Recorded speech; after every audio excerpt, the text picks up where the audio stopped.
They told you talent would save you. They told you hard work was enough. Huh. What a joke. The truth is they don't want you to know how dangerous you already are. Because the moment you realize your own power, the whole game changes. And when you step into that, you don't just play, you rewrite the rules. They never saw it coming. Not the polished boots, not the iron drills, not the metals clinking like hollow echoes in their chest. You walked in with nothing but silence, yet silence louder than 1,000 rifles. That's the thing about raw talent. It doesn't announce itself. It arrives like a shadow, crawling under their skin, making them doubt everything they thought they knew. While they were trained to follow commands, you were born to break them. And that terrifies them. The air shifts when you move. You don't need their orders, their rules, their routines. You carry chaos like a crown. They mistake it for recklessness, but it's precision sharpened by pain, carved by scars they'll never understand. They see your eyes and realize you're not one of them. You're something worse, something free, something they can't cage. And when they finally admit it, they call it illegal. Not because you're wrong, but because you're untouchable. That's the difference, isn't it? They fight to prove they belong. You fight because you were never meant to belong. You stand where the maps end. You move where the lines blur. Every step is defiance. Every breath, rebellion. And the more they watch, the more they choke on a truth they'll never speak. Their years of training, their endless discipline, their precious order, it collapses in front of someone who never asked for permission to exist. Your natural talent just shut them down. Like a switch. One second they thought they had power. The next second they realized power never belonged to them. It belonged to the one who dared to wield chaos without flinching. The one who made silence louder than explosion. The one who doesn't wait for applause because fear itself is the only standing ovation that matters. They trained for years, decades. Endless repetition. Salutes. Marches. Commands shouted into their skulls until obedience replaced thought. And yet, all it took was one glance from you to break it all. That's the cruelty of truth. It doesn't come with warning shots. It comes like a knife pressed against the throat of their discipline. You didn't need drills. You didn't need metal. You needed only to breathe. And suddenly their entire empire of order began to tremble. That's what they'll never admit. They mistake survival for training. They think pain comes in neat packages, in exercises, in drills on a perfect battlefield. But your pain wasn't measured. It wasn't cleaned. It was chaos, sharp, raw, and real. Pain was your instructor. Scars were your textbooks. The kind of education no academy could dare to design. They spent years chasing perfection while you were sculpted by destruction itself. That's why when they stand against you, their discipline looks like a child's game. It makes them furious, doesn't it? That their years of sacrifice, their obedience, their polished rituals mean nothing in front of someone who never played by the rules. That's the truth of raw talent. It doesn't ask for validation. It doesn't beg for recognition. It just consumes every stare, every doubt, every whisper that said you weren't enough. It forged you into something even the elite can't measure. You didn't train for the battlefield. You were the battlefield. And when they finally realize it, when the sweat crawls down their necks, when their fingers twitch on triggers they suddenly don't trust, they call you a danger, a threat, a monster, But deep down, they know the truth. They know you are not reckless. You are not careless. You are precise. You are inevitable. You are the storm they were never trained to survive. Silence. That's the part they can't survive. The battlefield has always been filled with noise, shouts, blasts, commands, boots, stomping in rhythm. But when you stand still, when your eyes don't blink, when your lips don't move, they panic. They call it tension. I call it power. Because the scariest sound isn't the roar of explosions. It's the silence before the strike. And you carry that silence like a blade pressed against their throats. They don't understand how silence cuts deeper than screams. They train to fight noise, to fight chaos, to fight distraction. But silence isn't in their text. Silence makes their thoughts scream louder than bullets. It forces them to hear their own fear echo inside their skull. And that's when you've already won. Because the enemy that fights itself never fights you. That's your edge. That's your weapon, and it doesn't even need to be fired. They stand there gripping rifles, trying to steady their hands. And yet you haven't moved. You don't need to. Your stillness is heavier than their armor. Your quiet is sharper than their bayonets. That's why they fear you, because they can't predict a silence that isn't broken. They can't track a shadow that doesn't move. You've turned absence into presence, stillness into chaos, and once they realize it, it's already too late. You are the silence that ends their noise, the storm that doesn't shout before it strikes, the unanswered question in their chest that keeps tightening like a noose. They thought discipline made them dangerous, but you proved something else. Control makes you untouchable, and the one who controls silence controls everything. They call it illegal. Not because it breaks rules, but because it breaks them. Understand this: what people can't control, they condemn. What they can't measure, they fear. The military elite built their world on boundaries, ranks, regulations. And then you showed up untamed, unpredictable, raw. You were proof that no system, no chain of command, no medal on a chest can cage real power. So they branded you dangerous, a threat, something to be silenced before it spread. But here's the truth: they'll never admit. Outlaw is just another word for unstoppable. They whisper that you're too wild, too reckless, too much. Yet every whisper carries fear. Every insult carries envy. They know if they can't put you in uniform, they can't put you on a leash. And that realization terrifies them more than any weapon they've ever held. Because a soldier obeys, but you don't obey. You rewrite the battlefield. Think about it. They spend their lives begging for permission to fight, permission to lead, permission to even exist within the cage of their own ranks. And then there's you, who doesn't wait for orders. You create orders. You bend the game. You take the spotlight they didn't offer and you make it your own.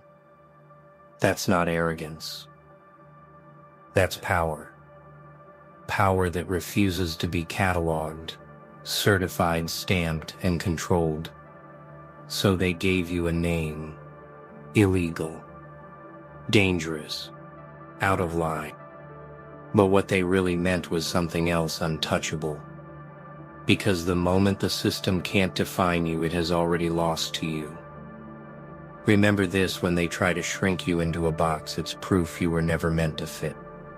And when they call you dangerous, it's the first honest compliment they've ever given. The scariest weapon isn't the one in your hand, it's the one they can't see coming. That's why your silence suffocates them. They train to react to sound, to movement, to commands shouted in their ear. But you move like smoke. You pause when the world expects noise. You wait, and the waiting burns them alive. Because nothing rattles a soldier more than uncertainty. And you are uncertainty made flesh. Look at them. hands twitching, eyes darting. Every second you don't move feels like a countdown they can't hear. They grip their rifles tighter, but inside their chest cracks. Their heartbeat betrays them, thundering against their ribs like a war drum they can't control. You did that. Not with bullets, not with explosion, but with silence so sharp it slices through their discipline like paper. That's what they never trained for. Silence that speaks louder than commands. Stillness that feels like a storm about to collapse the sky. You've turned unpredictability into a weapon. They expect order, straight lines, strict rhythms, perfect timing. But you are the opposite. A pause when they expect an attack. A smile when they expect rage. A shadow when they expect light. You rewrite their rules every second without asking. And when they finally break, when their fingers shake, when their breath turns shallow, you don't even have to strike. They strike themselves. Their fear eats them alive. Their doubt tears them down. That's the truth of power. It's not about who pulls the trigger first. It's about who can make the enemy collapse before the first shot is fired. And that's you. The silence. The storm. The uncertainty they'll never defeat. Order collapses when chaos learns its name.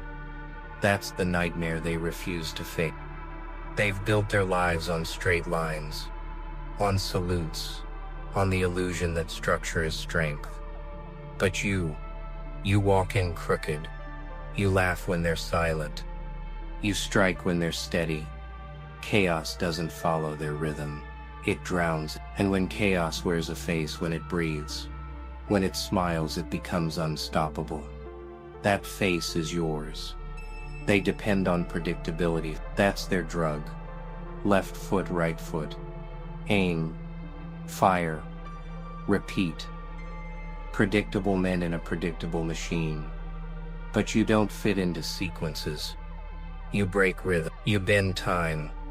You appear where they thought you couldn't. That's what rattles them. Because no tactic, no strategy, no manual can map a hurricane. And you are the hurricane. The truth is, discipline looks powerful until it collides with madness sharpened by purpose. That's why your chaos terrifies them. Not because it's wild, but because it's controlled. You don't burn randomly. You burn with precision. You don't move without meaning. Every flicker, every pause, every strike, it's a symphony of destruction they'll never understand. Controlled chaos beats manufactured order every single time. And when they see it, when they realize their rigid system is fragile, when they feel their routines crumble under the weight of your unpredictability, it's already too late. They've lost the battle before it started. Because in war, order survives only until chaos decides to laugh. And tonight you are the one left. Soldiers obey. You dominate. That's the truth they choke on. Their strength comes from commands barked down a chain. Your strength comes from breaking that chain with your bare hands. They wear uniforms to remind themselves they belong. You wear nothing but scars, and those scars scream louder than any badge of honor ever could. Soldiers live inside walls. You are the storm that tears walls down. Obedience is their prison. They follow because they fear what happens if they don't. You don't follow. You don't fear. You move because you choose to. And choice is power they'll never taste. Every order they take makes them weaker. Every rule you break makes you stronger. That's why you're not just different. You're dangerous. Because freedom in the hands of a weapon is something no army can survive. Watch how they look at you. Not with respect. With hesitation. With unease. With a fear they'll never admit. They don't salute you. They flinch at you. And that flinch is the proof. It's the line that separates a soldier from a force of nature. They need a system to stand tall. You need nothing. You stand tall because no one ever taught you to kneel, and that's why you win. Not because you're faster, not because you're stronger, but because you aren't waiting for permission to rise. You rise because the ground itself breaks under your will. Soldiers obey the clock. You stop the clock. Soldiers follow footsteps. You erase footsteps. Soldiers carry guns. You carry inevitability. And inevitability always dominates. Their chests glitter with medals. Yours bleeds with scars. And scars speak louder. Medals are given. Scars are earned. Medals are polished until they shine in the sun. Scars stay raw, carved into the skin like warnings the world can't erase. They flash their honors as proof of discipline. You wear your wounds as proof of survival. And survival beats ceremony every time. They march in perfect rhythm, decorated with symbols that mean nothing when the bullets fly. You walk in silence, carrying pain that never asked for permission to exist. They collect recognition. You collect battles. They have stories written for them by generals. You have stories written on your flesh by fire, blood, and chaos. And that's why their medals feel like toys in the shadow of your scars. Here's the difference. Medals comfort the weak. Scars terrify the strong, because when they see your body, they don't see weakness. They see someone who has already been to hell and returned with a smile. Scars are proof that you didn't just survive. You adapted, you evolved, you grew sharp. Each cut, each burn, each fracture is another page in your unspoken manual of war, and that manual is one they'll never read. So let them polish their metal. Let them salute their ribbons. In the end, all their awards are weightless trinkets, fragile against the gravity of your existence. Your scars are the ultimate medal, the kind that cannot be given, cannot be bought, cannot be taken away. And when the elites see them, they know you're not just dangerous, you're untouchable. They salute the uniform, but they fear the man. That's the illusion they hide behind, cloth stitched into authority, metal pinned into respect. Uniforms demand obedience, presence demands silence. And when you walk in, they feel it. They don't see stripes or ranks or badges. They see eyes that have seen too much. They see a body carved by chaos. They see someone who doesn't need symbols to be a threat. Respect is borrowed through uniforms. Fear is earned through existence. They hide behind ranks because without them they're just stripped bare. Their authority dissolves into nothing but trembling flesh and fragile pride. But you, even stripped of everything, you're still the storm, still the shadow, still the danger they whisper about when the lights go out. That's what separates them from you. You are presence, raw and unfiltered. Presence is heavier than metals. It crushes air, bends silence, forces hearts to race without a word spoken. Soldiers need orders to be felt. You only need to stand still. They speak in codes, commands, formation. You speak in absence. Every breath, every step, every stare burning louder than their entire arsenal. That's why they can't control you. Because power in its purest form doesn't need translation. It's undeniable. And here's the bitter truth. They don't want to admit it, but every salute they've given in their life was hollow compared to the fear they felt in front of you. You are not a soldier. You are not a rank. You are not a uniform. You are the weight pressing down on their lungs. The unspoken authority that rewrites every rule. And when presence speaks, no army dares to interrupt. The battlefield isn't out there. It's in here. Inside your skull. That's where the loudest wars are fought. Not with bullets, not with bombs, but with whispers that never stop. Doubt, fear, regret. The kind of enemies you can't aim at, can't stab, can't shoot, They live in your reflection. They bleed through your thoughts. And they're the ones who've been trying to break you long before the world ever did. That's the fight the military elite never trained for. They learned to crawl through mud, to march in rain, to fire when commanded. But when silence follows them home, when their own mind starts eating itself alive, they crumble. They don't have the tools for that war. But you've lived it. Every night, every day. You've fought in the shadows of your own skull and came back laughing. That's why they fear you, because you've already beaten the war that kills most men without a sound. See, bullets end battles, but thoughts decide wars. And you've weaponized your thoughts, turned weakness into strength, turned pain into fuel, turned chaos into clarity. That's why no matter how many uniforms line up against you, you stand taller. Because you've already crushed the one enemy they can't even face. The one inside. You've fought it without medals, without applause, alone, and you won. And once you win that war, nothing outside can touch you. The world can't intimidate you. Systems can't cage you. Ranks can't silence you. Because the truth is simple. The one who conquers himself conquers everything. And when you walk onto their battlefield, you're not fighting. You're watching them drown in a war you already mastered. That's the difference. That's why they shut down. Because you already beat the enemy they'll never dare to face.